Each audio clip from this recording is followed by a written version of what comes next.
welcome to the Danny. And Riana show. This is Danny Pena, Rihanna's husband. And this is Rihanna Manuel Pena, Danny's wife. And we're in fancy dress this time around. If you're watching on our YouTube channel, Danny and I just got home from the premiere of the Fallout TV series from Amazon Prime. Danny, you want to tell us how we got here?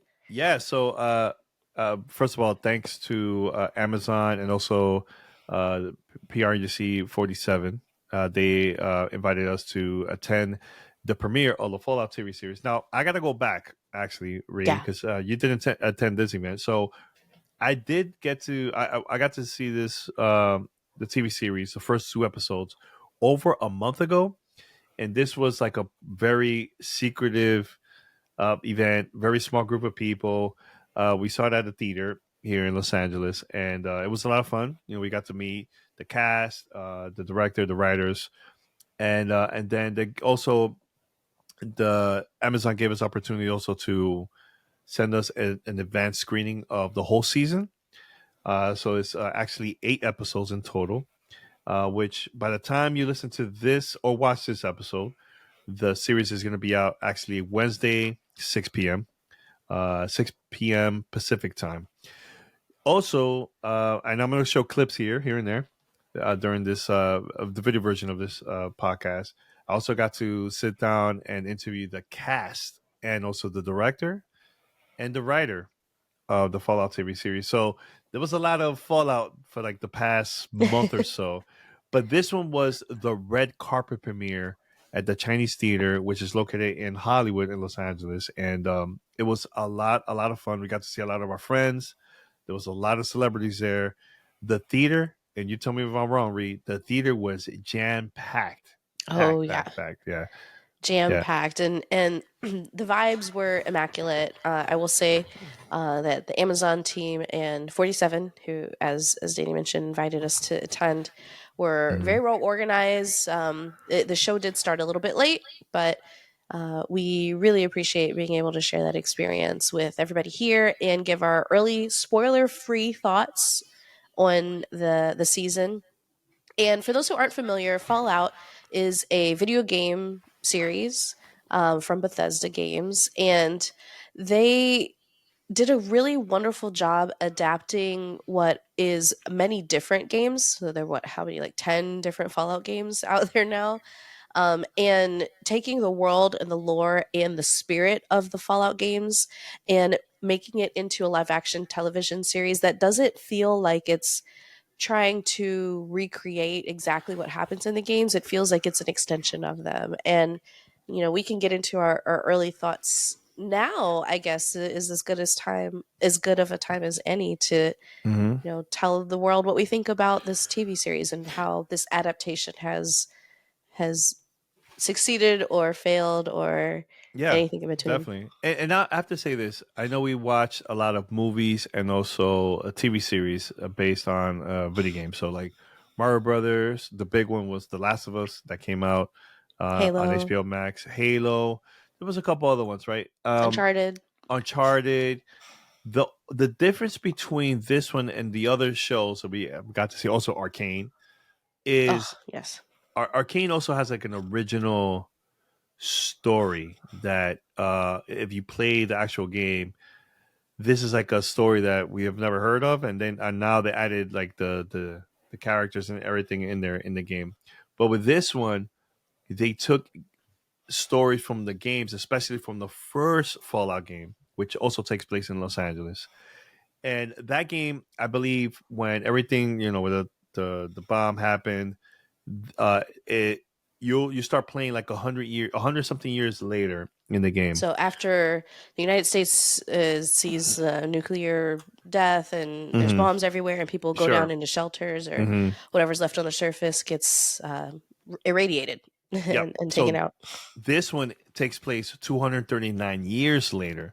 So it's still part of the universe, and this is like a original story, stuff that we have no idea what's going on because when you first watch it, we're like, wait, what? Like, and then slowly you get to learn more about the characters, which is Lucy, Maximus, and the goal, right? So you'll get to learn more about them. and everything in there, and it gets crazy and crazy in each episode. But I love that this is an original story. So even after the screening of the first one that I got to check out, and also this one, everybody's like thinking conspiracy theories, like, hey, this might happen, this, and like everybody was having a conversation of what might happen in the series. That's how good it is, because there's so many different theories about it, and it is great that somebody's going to relate with one of the characters. For me, Ree, and you tell me if you're the same. I really enjoyed Lucy's story, because she's a vault dweller, so you get to learn more about her story, her life. Her dad was also, he's like one of the leaders of Vault 33, and she also lives there also with her brother and this group of people in there. Not gonna say much after that, but you're gonna get to learn more about her story and everything, and it gets deeper and deeper. Even on episode one, it gets really really deep. So, but how about you? Was there any of the characters that you felt like you connected more, or you found the story interesting for you? Yeah. I don't know about connected with the characters because I find it a little difficult, at least in the early episodes. And again, we're not going to talk about spoilers here. Mm-hmm. Um, it's a little difficult to identify directly with any of their situations. They're pretty out there compared to the lives that we live. Not having lived through a nuclear holocaust. Yeah, that's Um, wild. Yeah. Mm-hmm. but I will say some of the characters who I'm really interested in um, watching their story unfold is actually Lucy's younger or maybe older brother. But I got the sense of maybe a younger brother. Um, Mm-hmm. he is, of course, as Lucy and her father are, a citizen of Vault 33, and he's not the same personality type that the Vault seems to really celebrate or encourage. And it's just Mm-hmm. interesting seeing somebody who's a little bit more, punk, and how that manifests in the world of a vault dweller, right? Mm-hmm. But there's so many interesting characters, both side characters and main characters in this. As you mentioned, Danny, we have the three main people that we're following: Lucy, Maximus, and the Ghoul. The goal. And what I Yeah, love the about the goal. way that they have um, crafted this storytelling is that they're all sort of colliding, right? Like you're seeing them start to bump into each other, and they have similar goals, but maybe some of them have conflicting means to their ends, and it's just Mm-hmm. a wonderful, not wonderful, but it's a fascinating world to watch sort of play out, right? And we have these three people who are destined to cross paths, and just figuring out what their stories are, what their true motivations are, and how deep their connections really go has just been really really cool to see unfold. So I'm Mm-hmm. really enjoying the series so far. As we're recording this, we've watched half of the episodes, Mm-hmm. and we'll of course finish it. But because we wanted to keep this conversation spoiler free, Danny, I wonder if you want to talk a little bit about what aspects of the show are really resonating for you. What's really impressing you, and how they've Mm-hmm. made this adaptation, because the video games are very different, but they're high fidelity. They're pretty much simulating sim, simulating yeah simulating real life Mm-hmm. characters, people, motivation, our nation, the United States. What's been really successful to you in this adaptation, going from video game into television? Oh man, it's a lot of things beside the story. I think the props, like when you get to see the vault for the first time, like even inside the vault, posters and little things that you get to see in the game, it connected me so much because it reminded me so much of Fallout. So I even talked to the cast and the crew about this when I interviewed them last week in New York City. I told them straight up, I'm like, look, after watching this series, it really wanted me to go back and play Fallout again. That's how good it is. And again, the story has nothing to do with the previous games that we got to play. It's part of the universe, but it's is a totally different story, original story. And I still want to go play the original game. You know how hard it is to get that feeling after watching a movie or another TV series that's also based on the game. Like it's really hard to do that, you know. So I'm excited. Honestly, I'm excited to watch the whole series, and I'm probably gonna go back and just play, either Fallout 3, which is my favorite one, and play that. Maybe New Vegas, Fallout 76. If we want to, we'll play together, co-op, But that's I think the part that really, really got me excited about the watching this. Not only with you, but also with our friends. What about you? Yeah, I think one of the things that the show really nails is the tone. Hmm. I haven't played all of the Fallout games, but I do appreciate that one of the through lines is, the idea of this being a retro futuristic 1950s Hmm. era that has sort of frozen in time for a lot of these people, right? For the people who are above the surface or surface dwellers, the world was bombed, and anything that was, on the billboards or on a storefront or in a magazine, that's the last of any of that you've seen, right? Hmm. So if you're, walking across the wasteland and you see a billboard, it's going to be a billboard from the 1950s. Like it's going to be from however many hundred years ago, depending on when you come across it. And the same Hmm. goes for the people who are in the vault, right? Like they have a certain company that's called Vault Tech that is responsible for all of the technology that they use down in the bomb shelter vaults. But they're also a huge propaganda machine, and everything is very much branded and manufactured, Hmm. and even like down to the posters they have in their hallways are all vault tech, and it's the little blonde figure with the blue and yellow suit that matches the colors that I'm wearing in honor of the show, and I it's was wearing very the blue one. iconic imagery, I right? was wearing the blue one too. So the Danny had on blue, the blue yellow, suit. yeah. So it's very iconic imagery, right? This, this little cartoonized blonde kid with the thumbs up, and that character is called Pip Boy, and it's almost insidious how cheerful it is when you think about the subject matter, right? Like this is the end of the world, right? The Mm. Without getting in too deep in the spoilers, one of the very first things you see in the show is a title card that says "The End."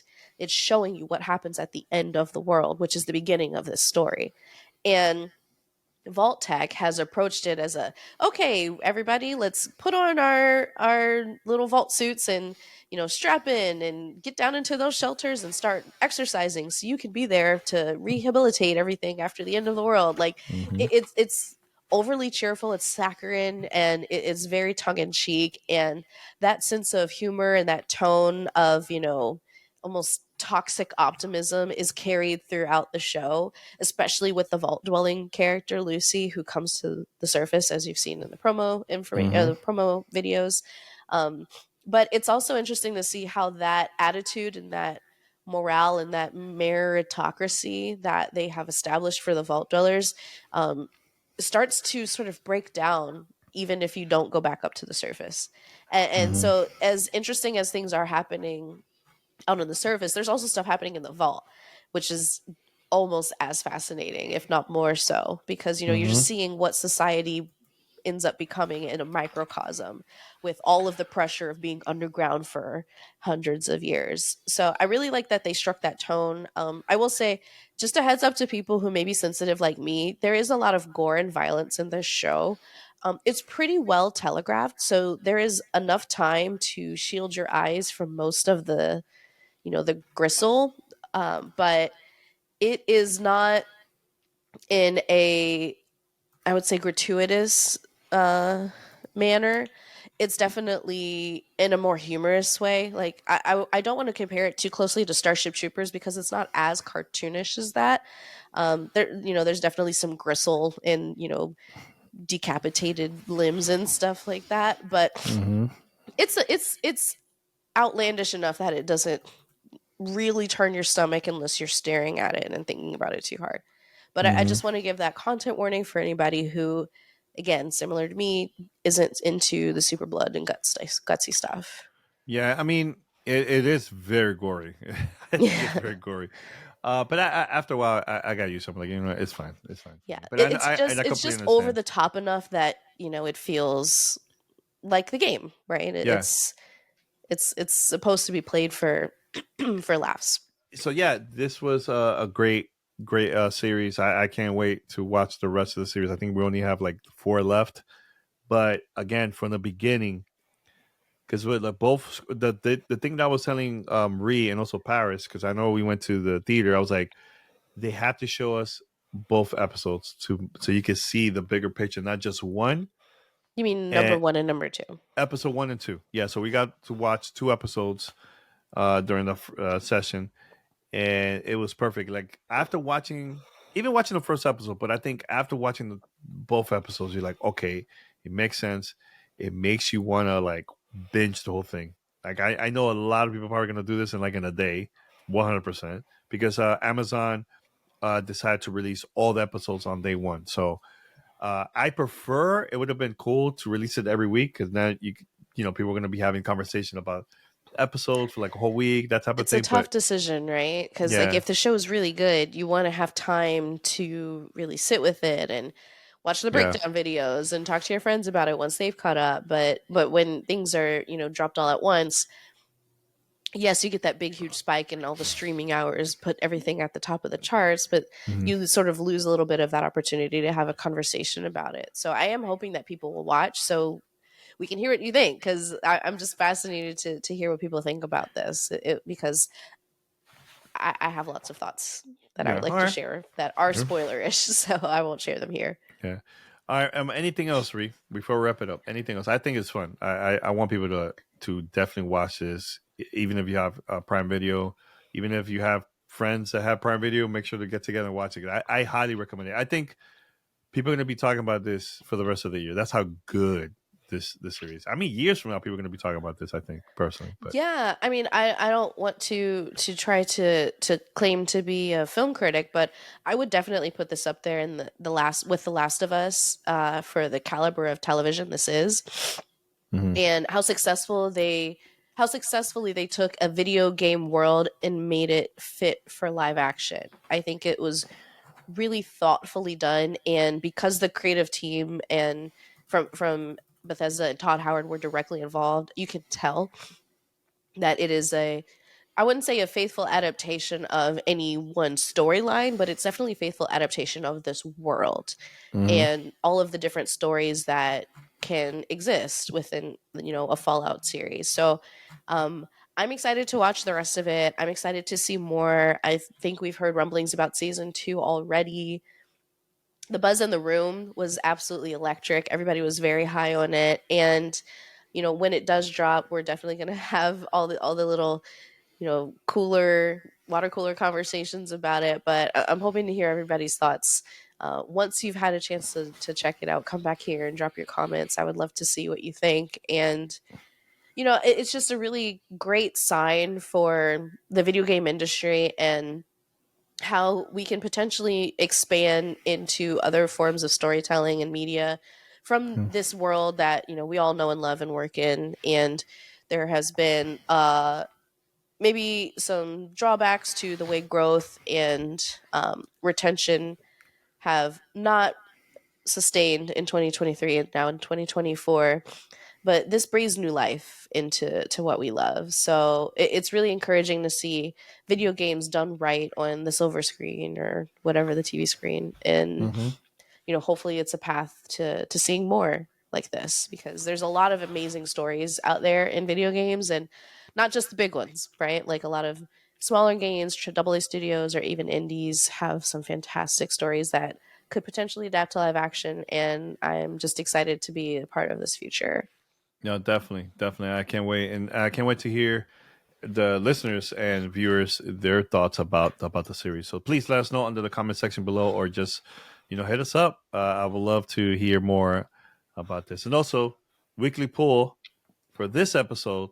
It's going to be: are you planning to watch this series? So make sure to say yes or no, and we'll talk about it next week. All right.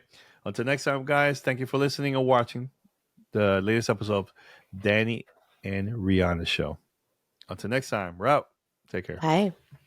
So let's say this happens for you, Fallout, right? Do you see yourself as a vault dweller or a surface dweller? Oh, I'm definitely a surface dweller. I mean, I'm soft like a vault dweller. I have soft hands, right? Like I don't know that I would last very long up on the up in the wasteland, but I think that's where my heart is. I get a little claustrophobic. That's just being stuck inside, yeah. Yeah. I mean, And why? Can I take the easy route and say vault dweller? I mean, that's the question, right? Like, knowing what you know now, I wouldn't choose to be a vault dweller in the moment with the not, with what you're told, how Vault Tech is pitched. Everyone would choose to be a vault dweller if given the opportunity. Danny as well. I mean, yeah, I think so. If I have everything inside, I think I'll stay inside. Yeah. I'll stay as a vault dweller. Yeah. Oh boy, I'm claustrophobic. Same. I'd have to be on the surface somewhere. Yeah. I see myself as a bag of bones, just being chucked in the sewer. But I'm not a person who pines for the apocalypse, but I feel like it's a fun space for imagination, but in reality, those of us we all have a mental picture of how it'll play out for us, and it won't. It'll be bad. Now, location-wise, I say you do go outside. Do you still want to stay in Los Angeles? You want to go somewhere else? Ooh, I'd want to go somewhere where the weather's nice. Hawaii. Ellen wants to go to Hawaii. You know, Hawaii is not that bad. I'll Yeah. try Hawaii. Yeah. Maybe, yeah. Yeah. Would you go to Hawaii? Maybe. At that point, Hawaii'd be bigger. That's true. A little larger landmass, you know? Right? Yeah. But, yeah, I mean, no further comment. Yeah. Do you see yourself staying in the same location, Los Angeles, or you want to go somewhere else, like, somewhere that you probably used to the weather, better food? I don't know. I mean, I live in LA. That's pretty easy right there. I think I just stay in LA. Stay in LA. Be near the beach. I could surf a little bit if necessary. You can grow anything in California. I'd probably stay in LA. Yeah. For the real apocalypse? Like a real apocalypse. Oh yeah, real it's one. Vancouver Islands. Come on. Yeah. Yeah. Is it the food? Is it the location? No, I visited there in the second grade, and I was like, this would be a good place to hole up. Oh, good question. Good question. Well, I like LA a lot. I've been there for a very long time. But I think one of the appeals of the games is that you get that itch to travel and that endless landscape. You want to see what's over the next horizon. Now, if it wasn't for Fallout, where do you think your character will be instead of, let's say it doesn't exist, Fallout, but your character will be somewhere else doing something? Or Out in the world. Out in the world, where's Lucy? Oh, I don't know, in a cult somewhere. I don't know. I really don't know. Yeah. I don't know. We're doing some good charity work, Yeah. She's doing charity work. So let's say there was no Fallout. Right. Do you see your character doing the same exact thing or doing something different? Oh, interesting. I think Hank would be a leader, regardless of where he was. He is probably be in a business, a company somewhere, but he'd be in charge of a lot of people and would hopefully be able to influence them by his positivity.